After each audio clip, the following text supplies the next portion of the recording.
ఆరాధనలోనికి వెళ్ళకముందు కొన్ని నిమిషాలు దేవుని యొక్క వాక్యాన్ని మనము చూసుకున్నట్టు వారమై వాక్యానుసారముగా ప్రభువుని మనము ఆరాధించుటకు ప్రభువు మనకి సహాయం చేయునుగాక. యెహోషువ పుస్తకం 5వ అధ్యాయం. యెహోషువ పుస్తకం 5వ అధ్యాయం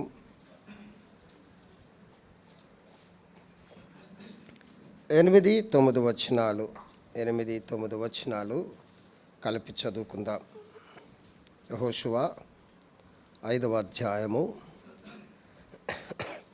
8-9 వచనాలు కలిపి చదువుకుందాం.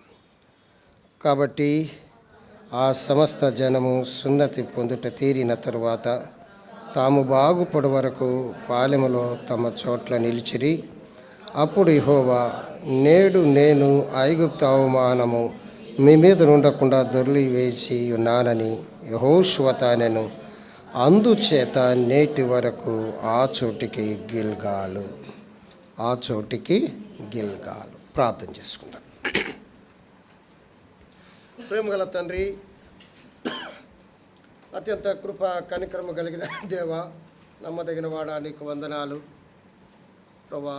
ఉదయకాలంలో పాటల ద్వారా మీరు మహిమపరచబడి తండ్రి నిన్ను ఆరాధించడానికే మేము కూడి వచ్చడానికి మీరు చూపిన కృపను బట్టి నీకు వందనాలు ప్రభా.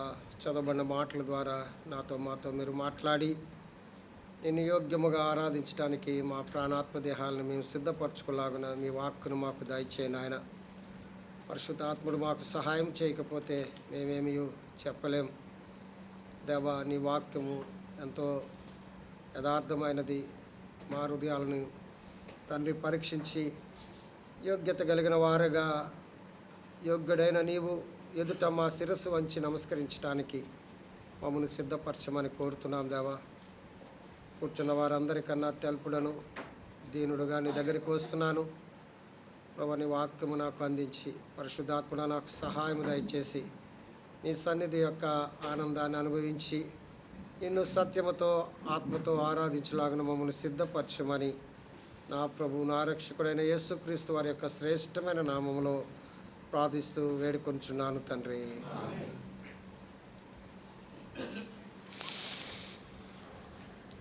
యెహోషువ పుస్తకం 5వ అధ్యాయంలో 9వ వచనం. అప్పుడు యెహోవా, నేడు నేను ఐగుప్తు అవమానము మీ మీద ఉండకుండా దొర్లి వేసి ఉన్నానని యెహోషువతో అనెను. అందుచేత నేటి వరకు ఆ చోటికి గిల్గాలు అనగా దొర్లింపబడుట అని అర్థం, దొర్లింపబడినది అని అర్థం. యెహోషువ 1వ అధ్యాయంలో యెహోషువకు దేవుడు తోడై ఉండి నాయకత్వాన్ని అప్పగించి ఉన్నాడు. నేను మోషేకు తోడై ఉన్నట్లు నీకు కూడా తోడై ఉంటానని 1వ అధ్యాయము 5వ వచనములో యెహోషువ నాయకత్వాన్ని చూస్తూ వస్తున్నాం. యెహోషువ 2వ అధ్యాయంలో ఇద్దరు వేగులు వారిని యెరికో పట్టణానికి పంపించి రాహాబు యొక్క వేశ్య యొక్క వృత్తాంతాన్ని మనము చూస్తాము. యెహోషువ పుస్తకం 3వ అధ్యాయములో అయితే వారు యోర్దాను దాటడానికి సిద్ధపడి యోర్దానును దాటినట్టు మనము చూస్తుంటాం. 4వ అధ్యాయంలో ఆ యోర్దానును దాటినందుకు గుర్తుగా వారు రాళ్లను పెట్టి 12 రాళ్లను నిలిపి ఆనవాళ్ళు అక్కడ ఉంచున్నారు. యుద్ధ సన్నాద్ధులు అవుతారు. ఇక దేవుడు వాగ్దానము చేసిన భూమికి వారు ప్రవేశించి ఉన్నారు. ఆ వాగ్దాన భూమిలో వారు తమ శత్రువులను జయించి దాన్ని స్వాధీనపరచుకోవాలి. దానికి ముందు దేవుడు కొన్ని విషయాలు గిల్గాలలో దేవుడు వారిని సిద్ధపరుస్తూ వస్తున్నాడు. అంతవరకు అరణ్యములో సున్నతి చేయబడిన ఐగుప్తు నుండి ప్రయాణమైన వారు ఏమయ్యారంటే అరణ్యములో చనిపోయారు, సంహరించబడ్డారు. వారు సున్నత పొందినట్టు వారు. అయితే నూతన తరం వచ్చింది. ఆ నూతన తరానికి మోషే ద్వితీయోపదేశకాండాన్ని ఉపదేశించాడు. అయితే వారు సున్నతి పొందలేదు కాబట్టి ఆ ప్రాంతంలో వారు సున్నతి పొందిన తరముగా మనము చూస్తుంటాం. తరువాత దేవుడు వారు అంటున్నారు, ఇప్పుడు మీరందరూ పవిత్రపరచబడినారు కాబట్టి ఏమంటాడు, 9వ వచనం అంటాడు, అప్పుడు యెహోవా, నేడు నేను ఐగుప్తు అవమానము మీ మీద ఉండకుండా దొర్లి వేసి ఉన్నాను. ఐగుప్తు యొక్క అవమానము ఉండకుండా ఇక అయిపోయింది. మీరు ఐగుప్తులో ఎటువంటి అవమానింపబడ్డారో, ఐగుప్తులో దేని కొరకు దాసరికము చేశారో, కాబట్టి ఇక అయిపోయింది. అదంతా మీ మీద నేను తొలగించాను, అందుకే ఆ చోటుకి గిల్గాలు అని పేరు పెట్టబడింది. దేవుడు కూడా మన అవమానమును ఆయన తొలగించేవాడుగా ఉన్నాడు. చూడండి, ఐగుప్తులో వారు ఎటువంటి అవమానమును పొంది ఉన్నారో.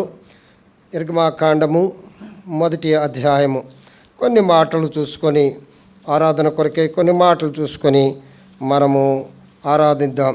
నిర్గమాకాండము 1వ అధ్యాయములో 11వ వచనం చదువుతారా? 11వ వచనం చదవండి. కాబట్టి వారి మీద పెట్టిన భారములలో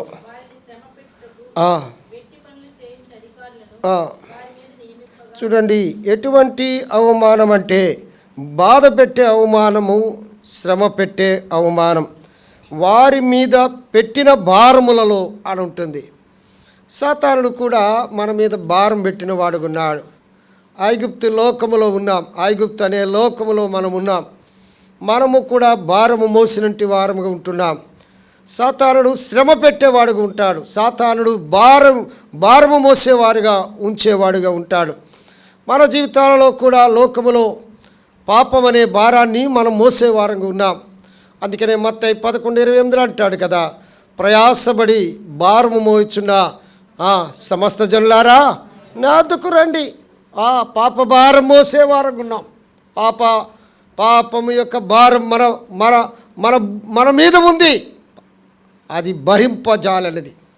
అందుకనే వీరి అవమానము, దేవుని ప్రజల యొక్క అవమానము ఎలా ఉంది అంటే భారముతో ఉంది, శ్రమతో ఉంది, ఎంతో కష్టముగా ఉంది. చూడండి, వారిని ఇంకా ఎలా శ్రమ పెడుతున్నారో 12వ వచనం చదువుతారా? వారి ఎటువంటి అవమానం పొంది ఉన్నారో చూడండి. 12వ వచనం, ఆయనను ఐగుప్తీయులు వారిని శ్రమ పెట్టిన కొలది వారు ఏం చేశారండి? విస్తరించి ప్రబలిరి. ఇంకా వారు పెరుగుతూనే వచ్చారు. దినాల్లో చాలామందికి తెలియక అపోస్తులు వారు శ్రమ పడిన కొలది కూడా సంఘము విస్తరించింది, సంఘము ప్రబలింది. దేవుని ప్రజలను హింసిస్తున్నాం అనుకునే వారికి ఒక గొప్ప పాఠం ఏమైందంటే, మీరు ఎంతగా హింసిస్తారో అంతగా విస్తరిస్తుంది దేవుని సంఘం. మీరు ఎంతగా శ్రమ పెట్టాలనుకుంటున్నారో అంతగా దేవుని యొక్క నామము గణపరచబడుతూ ఉంటుంది. ఎందుకంటే ఇక్కడ చూడండి, వారు శ్రమ పెట్టిన కొలది వారు విస్తరించి ప్రబలరి, గనుక వారు శ్రమ పెట్టిన కొలది వారు విస్తరించారు. ఇంకా వారి అవమానం ఎలా ఉంది చూడండి. వారు ఇశ్రాయేలీయుల అసహ్య పడిరి. అంటే వారు భారభరితమైన బ్రతుకుతున్నారు దేవుని ప్రజలు అనేవారు. తర్వాత ఇక్కడండి అసహ్యులుగా ఉన్నారు. ఐగుప్తులో శ్రమ పెట్టబడిన వారే కాదు, బాధపరచబడిన వారే కాదు, కానీ అసహ్యులుగా. అసహ్యం అంటే చూడండి, చీదరించుకొని వాడి ముఖం ఇక ఎంత అసహ్యం ఉంటుందండి. అంటే ఎంత తీవ్రతరముగా వారు అనగద్రొక్కబడి ఉన్నారో, ఎంత తీవ్రతరముగా వారు కృంగి ఉన్నారో చూడండి. అసహ్యము అంటే ఇక వాడి ముఖం కూడా చూడలేని పరిస్థితి. ఎటువంటి అవమానం అండి? ఐగుప్తు అవమానము భారభరితమైన అవమానము. ఎటువంటి అవమానము? అసహ్యకరమైన అవమానం. చూడండి, మనం ఎవరైనా అసహించుకుంటే వారి ముఖము కూడా మనము చూడలేనట్టు దేవుని అందుకంటాడు కదా, మేమును గిల్గాలలో ఇక నేను మీ ఐగుప్తు యొక్క అవమానమును నేను ఏం చేశాను? దొర్లించాను. ఇంకా అది లేదు. ఇక మీ యందు ఎవరు కూడా అసహ్య పడరు. ఇక మీరు భారము మోయనవసరము లేదు. మన ప్రభువు భారాన్ని తొలగించువాడు, కానీ భారము మన మీద పెట్టువాడు కాదు. అందుకే కీర్తన 55:22 అంటాడు కదా, నీ పనుల భారము యెహోవా మీద మోపము, ఆయనే నిన్ను ఆదుకొనును అంటాడు 55:22లో కీర్తనాకారుడు. మన సాతానుడు మన మీద భారం పెడుతున్నాడు, ప్రభువైతే మన భారాన్ని తొలగిస్తున్నాడు. సాతానుడు మనల్ని శ్రమ పెట్టాలని చూస్తున్నాడు, ప్రభువైతే మన శ్రమ నుండి విడిపించాలని చూస్తున్నాడు. సాతానుడైతే మనల్ని అసహ్యులుగా చూస్తున్నాడు, మన ప్రభువారైతే మనల్ని ప్రేమించేదిగా చూస్తున్నాడు. మనం ఎంతో ఇష్టలుగా ఆయన చూస్తున్నాడు. అందుకే ప్రభువును మనం ఆరాధించాలి. ప్రభువుకి ఐగుప్తుకి కానానికి ఉన్న తేడా చూడండి. ఐగుప్తులో భారం ఉంది, ఐగుప్తులో శ్రమ ఉంది, ఐగుప్తులో అసహ్యత ఉంది. కానీ కానాను ప్రవేశించిన తరువాత, గిల్గాలుకు వచ్చిన తరువాత వారి జీవితంలో ఏముంది? భారము లేదు, తర్వాత శ్రమ లేదు, తర్వాత ఏంటండి, దేవునికి ఇష్టత కలిగినట్లుగా మనము చూస్తున్నాం. ప్రభా, నేను లోకమైన ఐగుప్తులో ఉన్నప్పుడు ప్రభా నేను భారం మోసాను, నా పాప భారాన్ని నేను మోసాను, నా భారము చాలా బరువై ఉంది, దానిని మోయలేనంత మోత నా జీవితంలో ఉంది. ప్రభా, నేను సాతానికి లోనైనప్పుడు ప్రభా యేసుక్రీస్తు వారిని, ప్రియ ప్రభు అయిన యేసుక్రీస్తు వారిని ఈ లోకానికి పంపించడం వలన నా భారాన్ని తీసివేశావు, నా భారాన్ని తేలిక చేశావు, నా భారమును సంపూర్తిగా తొలగించావు, నా భారమును నీవు భరించావు, నీకు వందనాలు ప్రభా అని ప్రభువుని మనము ఆరాధించాలి. ప్రభా, ఈ లోకములో నేను శ్రమ పెట్టబడ్డాను, హింసించబడుతున్నప్పుడు ప్రభా నేను సాంప్రదాయానికి ఆచారాల ద్వారా కట్టుబాట్లకు కట్టబడి ఉన్నప్పుడు ప్రభా నువ్వు నన్ను విడిపించావయ్యా, నువ్వు నన్ను విడిపించావు.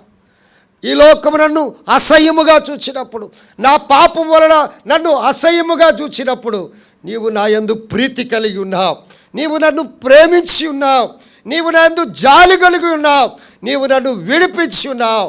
అంత మాత్రమే కాదు, నీవు నన్ను నీ కౌగిలలో చేర్చుకున్నావు ప్రభా అని ప్రభువుని మనం ఏం చేయాలండి? ఆరాధించాలి. ఐగుప్తు యొక్క అవమానం చూడండి. అంత మాత్రమే కాదు, 14వ వచనం, నిర్గమాకాండము 1వ అధ్యాయం 14వ వచనం, వారు ఇశ్రాయేలీల చేత కఠినముగా చూస్తున్నారు, అసహ్యులుగా చూస్తున్నారు, కఠినముగా చూస్తున్నారు. తరువాత వారు జిగటమంటి పనిలోను, ఇటుకల పనిలోను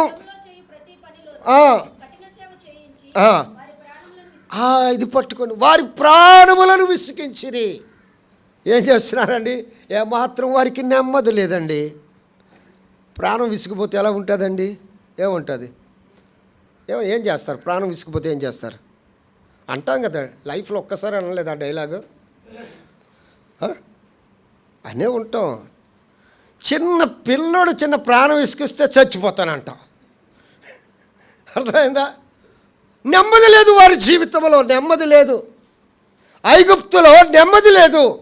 ఐగుప్తులో వారు భారభరితమైన శ్రమ చేస్తున్నారు, ఐగుప్తులో అసహ్యులుగా ఉన్నారు వారు. ఎంత కఠినమైన పరిస్థితి, ప్రాణం విసిగిపోతుంది, నెమ్మది లేదు వారి జీవితంలో. సాతానుడు, ఐగుప్తు, లోకము నీకు నెమ్మది లేకుండా చేస్తుంది. ప్రియ ప్రభు ఏమంటున్నాడంటే, నా శాంతిని మీకు అనుగ్రహించా వెళ్ళొచ్చున్నాను, లోకం ఇచ్చినట్లు కాదు, నా శాంతిని మీకు ఇస్తున్నాను అన్నాడు. అంటే నెమ్మదినిచ్చే దేవుడు మన ప్రభు. మన జీవితాలలో ఐగుప్తు యొక్క అవమానమును తొలగించి మనకేమిచ్చాడో తెలుసా? నెమ్మదినిచ్చాడు, నెమ్మది. అందుకే 11:28 అంటాడు, నేను మీకు విశ్రాంతి కలుగజేతును.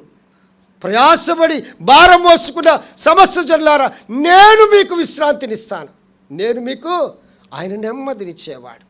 ఐగుప్తు అవమానములో నెమ్మది లేదు, ఐగుప్తు యొక్క అవమానములో భారం ఉంది, ఐగుప్తు అవమానములో శ్రమ ఉంది, ఐగుప్తు యొక్క అవమానములో అసహ్యత ఉంది.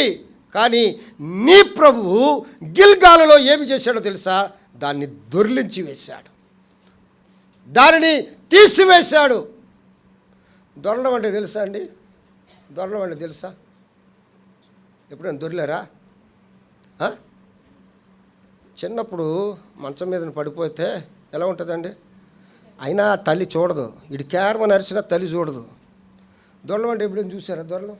అక్కడ ఆ ఎత్తులో వదిలేస్తే ఎక్కడికి వెళ్తుందో తెలియదు కదండి. ఎక్కడికి వెళ్తుందో తెలియదు, ఎక్కడ పడుతుందో తెలియదు.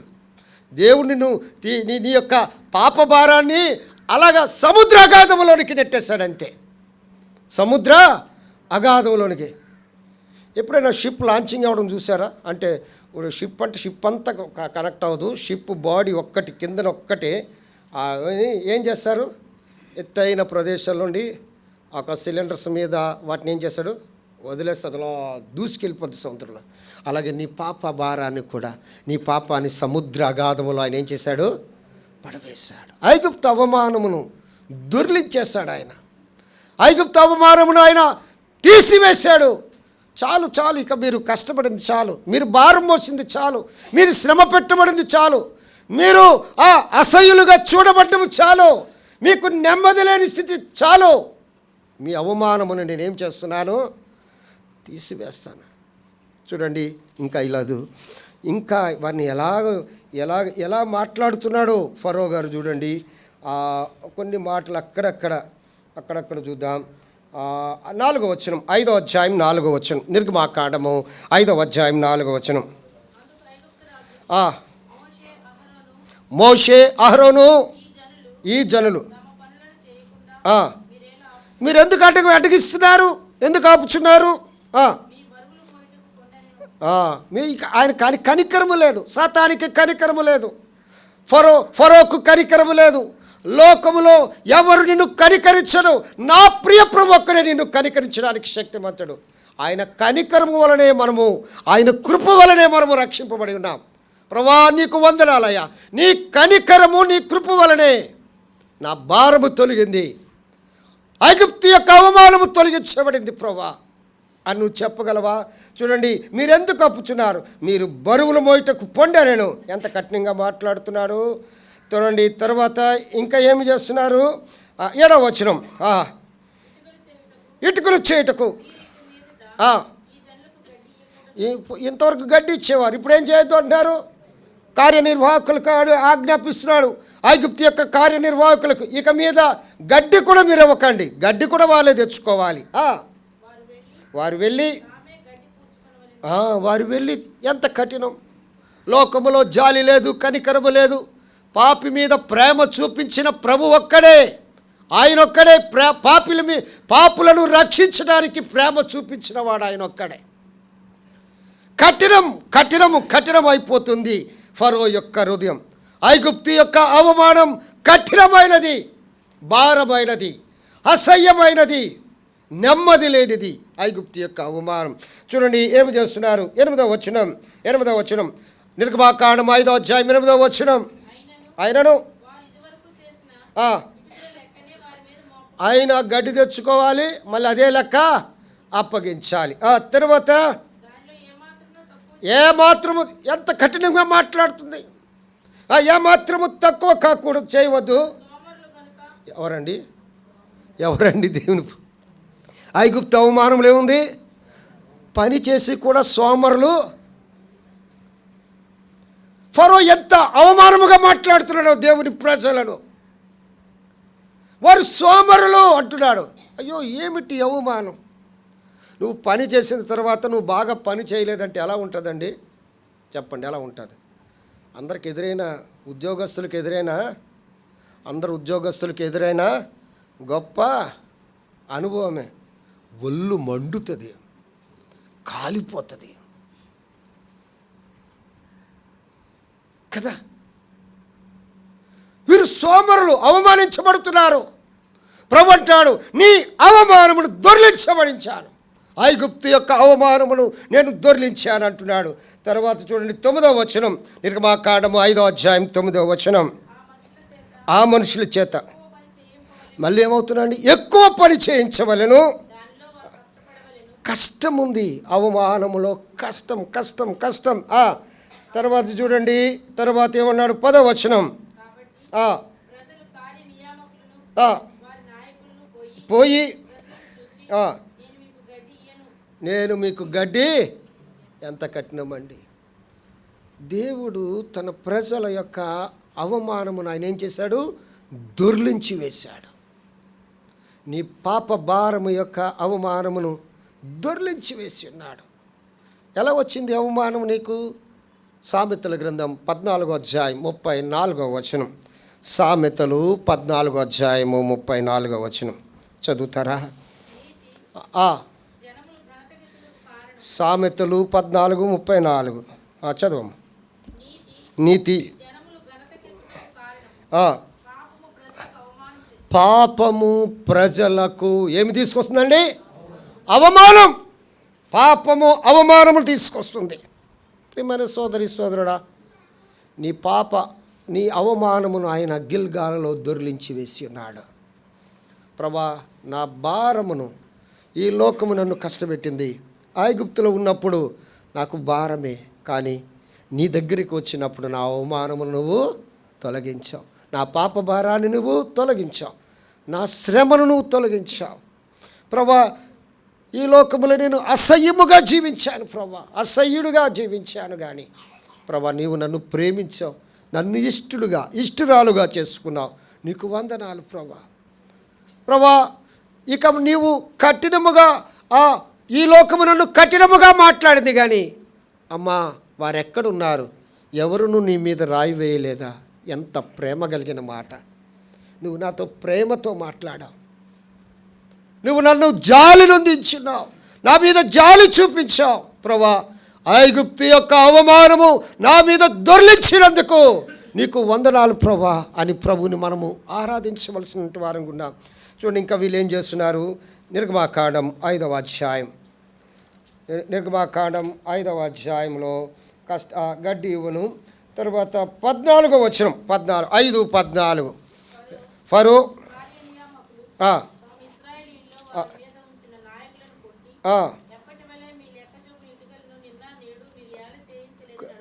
బాధ పెడుతున్నారు. చూడండి, కార్యనిర్వాహకులు తాము ఇశ్రాయేలీలలో వారి మీద ఉంచిన, ఇప్పుడు ఇశ్రాయేలు నాయకులు వారికి లెక్క అప్పగించాలి. అప్పగించకపోతే కొడుతున్నారు. బాధపరుస్తుంది ఈ లోకము. ఐగుప్తు అవమానము నీ హృదయమును బాధపరుస్తుంది. ఐగుప్తు అవమానము నిన్ను బాధ పెట్టేదిగా ఉంటుంది. ప్రియమైన సోదరి సోదరుడా, ప్రభా, నా మీద ఉన్న ఐగుప్తు అవమానమును దొర్లించినందుకు నీకు వందనాలు. చూడండి, ఇంకేమైంది? 16వ వచనం. నిర్గమాకాండం 5వ అధ్యాయం 16వ వచనం.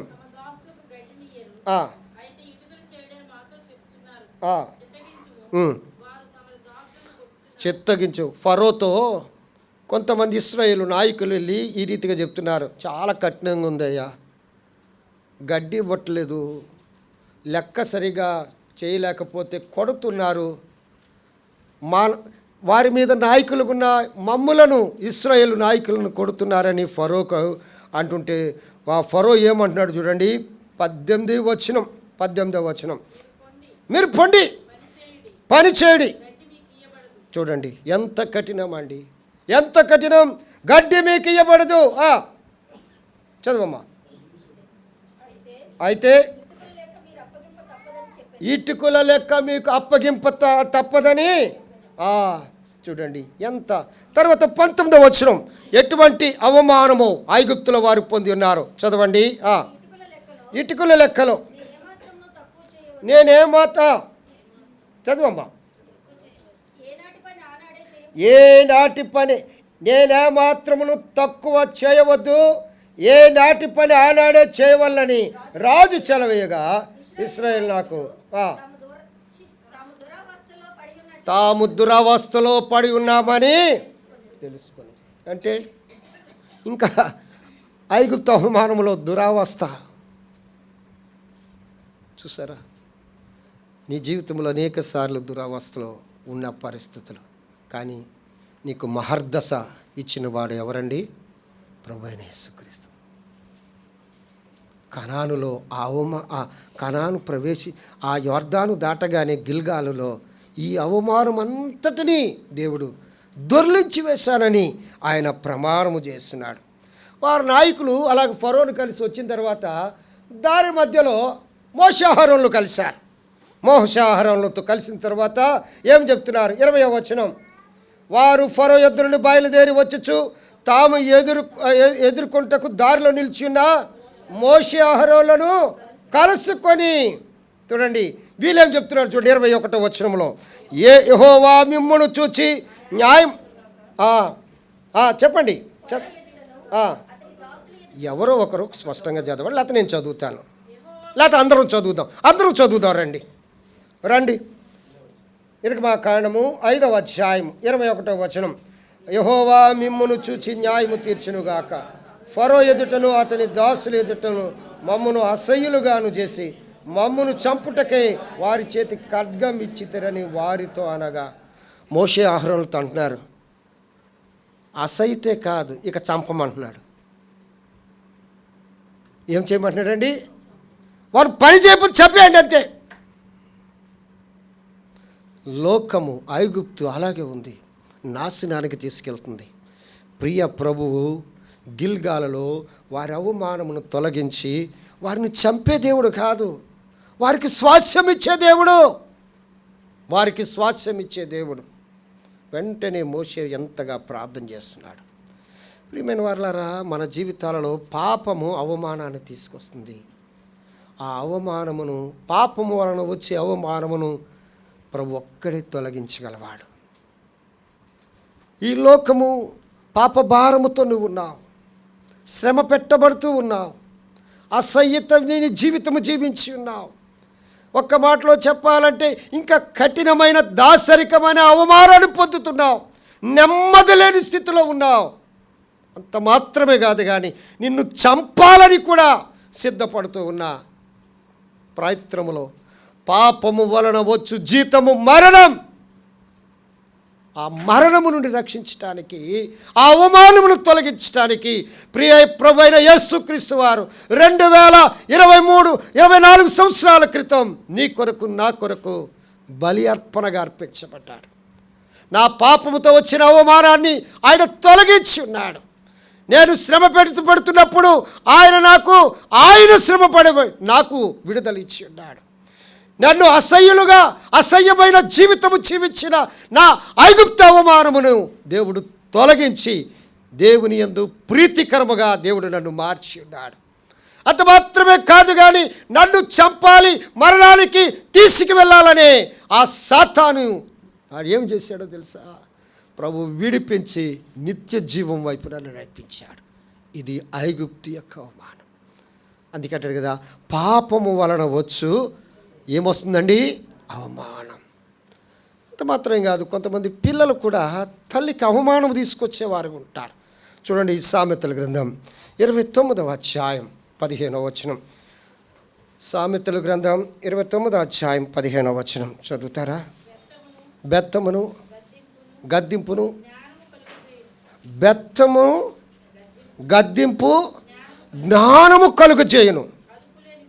చూడండి, ఏ బాలుడండి? అదుపులేని. అందుకే ఒక ప్రసంగికుడు అన్నాడు, అదుపులేని బాలుడు, చదవమ్మా, తన తల్లికి ఏమి తీసుకొస్తాడు? అవమానం తీసుకొస్తాడు. ప్రసంగికునికి మైకును, యవనస్తునికి బైకు దొరికితే వాడు ఆగరట. అదుపులేని బాలుడు తన తల్లికి ఏమి తీసుకొస్తున్నాడు? అవమానం. బాలుడు తప్పు చేస్తే తల్లికి అక్కడ ఎంత క్లియర్గా రాస్తుందండి. తండ్రిని అనరు, తల్లిని అంటారు. దేవుని వాక్యమే ఉంది. తండ్రిని ఎవరు అనరు, ఏమంటారు? బాగా పెంచావులే అమ్మా అంటారు. ప్రియమైన యవన బిడ్డలారా, మిమ్మల్ని బ్రతిమాలుతున్నాను, మన తల్లిదండ్రులకు మనము కీర్తి తెచ్చేవారంగా ఉండాలి. కీర్తి తీసుకురాకపోయినా పర్వాలేదు, కానీ అవమానం అనేది మీ తల్లిదండ్రులకు మీరు తీసుకురావద్దు.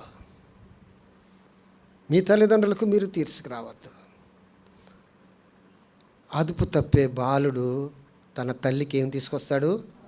అవమానం తీసుకొస్తారు. చాలామంది అంటారు కదా, ఎవరు పిల్లవాడండి ఎంత అల్లరి చేస్తున్నాడు, ఎవరు పిల్లవాడండి ఇలా ఉన్నాడు, అలాగంటున్నారా? ఎవరు పిల్లడు బాబు నువ్వు ఇంత బాగున్నావు అంటున్నారా? నిన్ను బట్టి నీ తల్లిదండ్రులకు అవమానం వస్తుందా, మెప్పు వస్తుందా? ప్రభు మహిమార్థమే చెప్తున్నాను. ఆత్మీయమైన తల్లిదండ్రులు మీరు కలిగి ఉన్నందుకు దేవుని స్తుతించండి. ఆత్మీయమైన తల్లిదండ్రులు, మన తల్లిదండ్రులు బట్టి మనం స్తుతించాలి, ఆరాధించాలి ప్రభువుని. పౌలు గారి బిడ్డలరా, శ్రీనివాసరావు గారి బిడ్డలరా, మరొకరి బిడ్డలరా, మార్టిన్ గారి బిడ్డలరా, అదుపులేని బాలుడు ఏం చేస్తాడు? తన తల్లికి అదుపులేని ప్రజలు తన తండ్రి అయిన దేవునికి కూడా అవమానం తెచ్చేవారు. అందుకే కదా, మీ వల్లనే కదా నా నామం అన్యజనుల మధ్య దూషించబడుతుంది. దేవునికి పేరు తీసుకురావాలి, దేవునికి మహిమ తీసుకురావాలి. తండ్రి అనరు, వాక్యమే చెప్తుంది. ఇంకా చాలా రుజువులు చూపించగలను. తల్లినే ప్రశ్నిస్తారు, కానీ ఆ తల్లికి కీర్తి తెచ్చే కుమారులుగా ఉండాలి. అవమానం ఎంత దుఃఖపెడతారు, ఎంత కన్నీరు గారుస్తారు, వారి హృదయం ఎంత చీలిపోతుంటుంది, ఎంత బాధపడుతుంటుంది. అర్థమైందండి? దినదినము నువ్వు ఆ హృదయానికి, తల్లి హృదయానికి ఇంజెక్షన్ వేస్తున్నట్టే, గుచ్చుతున్నట్టే.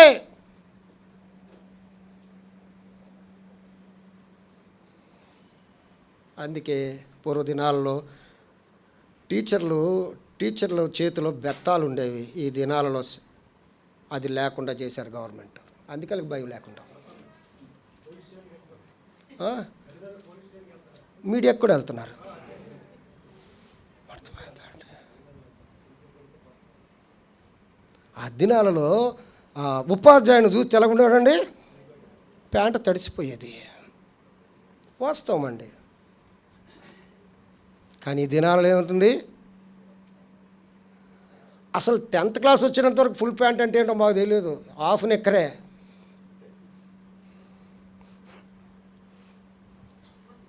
ప్రియులారా, మన అవమానాన్ని మన దేవుడు ఏం చేశాడు? తొలగించేవాడు ఉన్నాడు. చాలా విషయాలు ఉన్నాయి అని ఒక్క విషయం నేను చెప్పాను.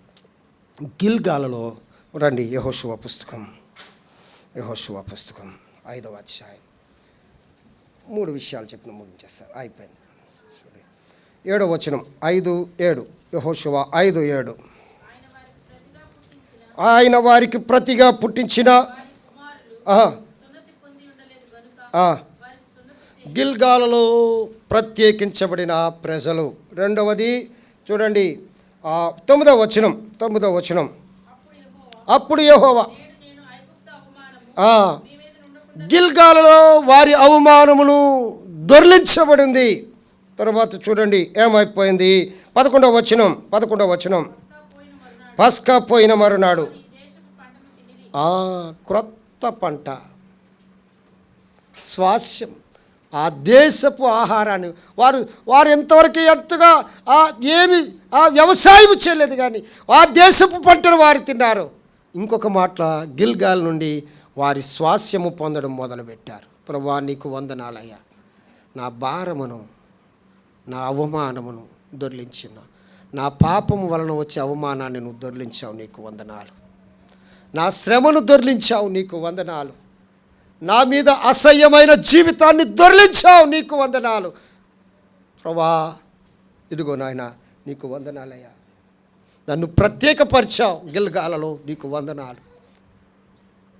ప్రభువా, నీ యొక్క బలలో పాల్గొనడానికి ఇచ్చిన యోగ్యతను బట్టి నీకు వందనాలు. ప్రభువా, నా కొరకై సిద్ధపరిచిన స్వాస్యమును బట్టి నీకు వందనాలని ఈ అనుభవాలతో ప్రభువును మనం ఆరాధిద్దాం. ప్రభు మాటలు దీవించునుగాక. ఆమేన్.